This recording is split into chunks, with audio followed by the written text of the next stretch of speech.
Moranhat railway ষ্টেচনত অমৃত Bharat sleeper এক্সপ্ৰেছৰ উষ্ম আদৰণি। প্ৰধানমন্ত্ৰী নৰেন্দ্ৰ মোদীয়ে আজি শুভাৰম্ভ কৰা অমৃত ভাৰত স্লিপাৰ এক্সপ্ৰেছ ৰেলখন ডিব্ৰুগড়ৰ পৰা আৰম্ভ হয় মৰাণহাট ৰেলৱে ষ্টেচন পোৱাৰ লগে লগে ৰাইজে উষ্ম আদৰণি জনায়। ইয়াৰ উপলক্ষে মৰাণহাট ৰেলৱে ষ্টেচনটো উদ্বোধনী অনুষ্ঠান অনুষ্ঠিত কৰা হয়। অনুষ্ঠানত বিভিন্ন সংস্কৃতি দলে গীত নৃত্য প্ৰদৰ্শন কৰে। উদ্বোধনী অনুষ্ঠানত মৰাণ পৌৰসভাৰ পৌৰপতি অৰূপ কুমাৰ দত্ত মুখ্য অতিথি হিচাপে উপস্থিত থাকে। ৰেলখন আহি পোৱাৰ লগে লগে ৰাইজে ৰেলখন চাবলৈ হেতা ওপৰা লগাই লগতে ৰেলখন যোৱা সময়ত ভাৰত মাতা কি জয়, প্ৰধানমন্ত্ৰী নৰেন্দ্ৰ মোদীৰ জয় আৰু মুখ্যমন্ত্ৰী হিমন্ত বিশ্ব শৰ্মাৰ জয়গান দি উল্লাস প্ৰদান কৰে। সঁচাকৈ আজি বহুত আনন্দৰ দিন, আমি বহুত গৌৰৱ অনুভৱ কৰিছোঁ। যিহেতু আজি মাননীয় প্ৰধানমন্ত্ৰী ডাঙৰীয়াই আমাক এটি ডাঙৰ উপহাৰ দিলে। আজি ডিব্ৰুগড়ৰ পৰা যিখন ডিব্ৰুগড় গোমতীনগৰ লক্ষ্ণৌ এক্সপ্ৰেছ আমাৰ অমৃত ভাৰত এক্সপ্ৰেছ আমাৰ মৰাণ হৈ গৈছে। আজি এই দৃশ্য সঁচাকৈ বহুত আনন্দদায়ক আছিলে আৰু উৎফুল্লিত ৰাইজৰ যিটো আমি উৎফুল্লিত উৎসাহ দেখিছোঁ আজি সঁচাকৈ আমি বহুত গৌৰৱ অনুভৱ কৰিছোঁ। প্ৰধানমন্ত্ৰী ডাঙৰীয়াই আমাক এটি উপহাৰ দি নতুন বছৰত আমাৰ এই মাঘ বিহুৰ উপহাৰ বুলিয়ে মই ক'ম, উপহাৰ দি আমাক গৌৰৱান্বিত কৰিলে আৰু তেখেতক আমি সমূহ অসমবাসী হৈ ধন্যবাদ জ্ঞাপন কৰিছোঁ আৰু কৃতজ্ঞতা জনাইছোঁ। লগতে আমাৰ মাননীয় মুখ্যমন্ত্ৰী ডাঙৰীয়াৰ যি প্ৰচেষ্টা অসমক এক উচ্চ শিখৰত লৈ যাবলৈ, সেই প্ৰচেষ্টাকো আমি বহুতো ধন্যবাদ জ্ঞাপন কৰিছোঁ। তেখেতৰ যি নেতৃত্ব, বলিষ্ঠ নেতৃত্বত আজি আমি অসমখন এই দ্ৰুত অগ্ৰগতি আমি দেখিছোঁ। সেই অগ্ৰগতিৰ কাৰণে আমাৰ মাননীয় মুখ্যমন্ত্ৰীদেৱক আমি যথেষ্ট কৃতজ্ঞতা জ্ঞাপন কৰিছোঁ। তেখেতে আমাক এটাৰ পিছত এটা উপহাৰ দি আছে আৰু মোদী ডাঙৰীয়াকতো আমি কি কওঁ, আমাৰ তেওঁ দেৱতাৰ স্বৰূপ আমাৰ, কাৰণ তেখেতে অসমক লৈ যিখিনি উন্নয়নমূলক প্ৰচেষ্টা কৰি আছে আৰু চেষ্টা কৰিছে যে অসমখন ভাৰতৰ এটি শ্ৰেষ্ঠ ৰাজ্য হিচাপে তেওঁ গঢ়িব চেষ্টা কৰিছে। আমি সৌভাগ্যবান মৰাণবাসী ৰাইজ আৰু ইয়াৰ লগতে মাননীয় প্ৰধানমন্ত্ৰী ডাঙৰীয়া লগতে তেজস্বী মুখ্যমন্ত্ৰী ডাঙৰীয়া আন্তৰিকতাৰে মৰাণ পৌৰসভাৰ ফালৰ পৰা মৰাণবাসী ৰাইজক মই আন্তৰিকতাৰে ধন্যবাদ জ্ঞাপন কৰিছোঁ। কাৰণ আপোনালোকে দেখিছে এনেকুৱা অত্যাধুনিক ট্ৰেইন আমি পোৱা নাছিলোঁ আগতে। আমি সৌভাগ্য এইটো কাৰণে যে এনেকুৱা ট্ৰেইন বুলিয়েই নহয় আৰু ইয়াতো বন্দে ভাৰতো এসময়ত চলিবগৈ। আজি মাননীয় মুখ্যমন্ত্ৰীক ডাঙৰীয়াক এইটো কাৰণে ধন্যবাদ দিব লাগিব, অকল ট্ৰেইনেই নহয় সকলো ক্ষেত্ৰতে অসমখন উন্নয়ন পথত আগবাঢ়ি গৈ আছে। আৰু আপোনালোকে যোৱাকালি দেখিলে ভূমি পূজন হ'ল আমাৰ কাজিৰঙা অভয়াৰণ্য ওপৰেদি যিখন আমাৰ কৰিডৰ এটা ফ্লাইঅভাৰ তৈয়াৰ হ'ব 35 কিলোমিটাৰ, পৃথিৱীৰ ভিতৰত বিখ্যাত এখন ফ্লাইঅভাৰ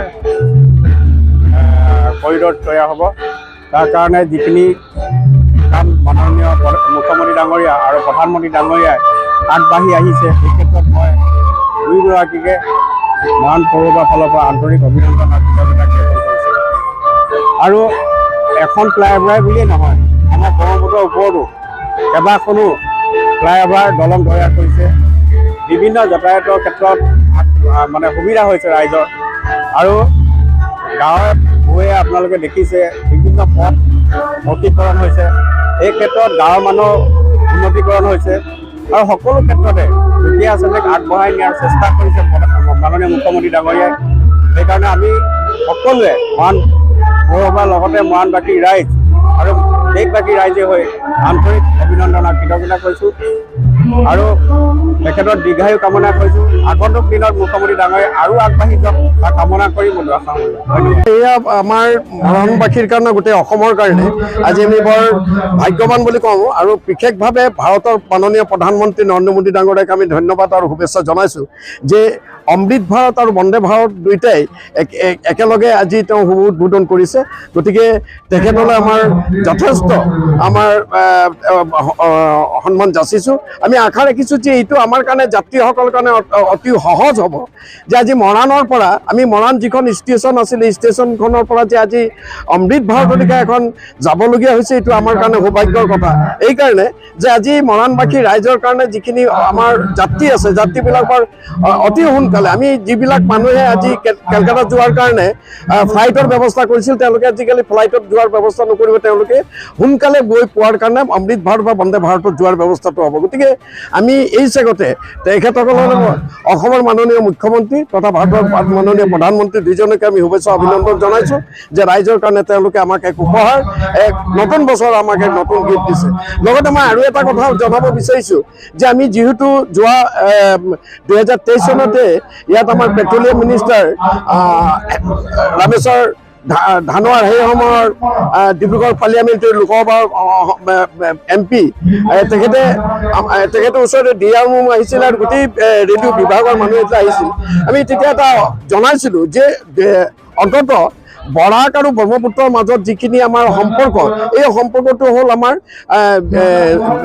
এই যিটো বৰাক এক্সপ্ৰেছ এই এক্সপ্ৰেছটো আমি 2 মিনিটৰ কাৰণে ষ্টপেজ দিয়াৰ কথা কৈছিলোঁ কাৰণ ইয়াত যথেষ্ট মানুহ আছে বৰাকৰ মানুহ যোৱাৰ কাৰণে সুবিধা হ'লহেঁতেন। গতিকে এই কথাখিনি তেওঁলোকে আমাক আশ্বাসো দিছিলে DRM চাহাব আৰু সেই সময়ত যি হ'ল ৰেলৱে বিভাগ কিন্তু আজিলৈকে এইটো নাই হোৱা। গতিকে আমি আশা ৰাখিছোঁ যে ৰেলৱে ডিপাৰ্টমেণ্টৰ মৰাণত অন্তত 2 মিনিটৰ কাৰণে আমাৰ এই যিটো বৰাক ব্ৰহ্মপুত্ৰ এক্সপ্ৰেছ এইটো ষ্টপেজ দিব লাগে আৰু জনশতাব্দী যিটো আছিল এইটো ইতিমধ্যে বন্ধ হৈছে।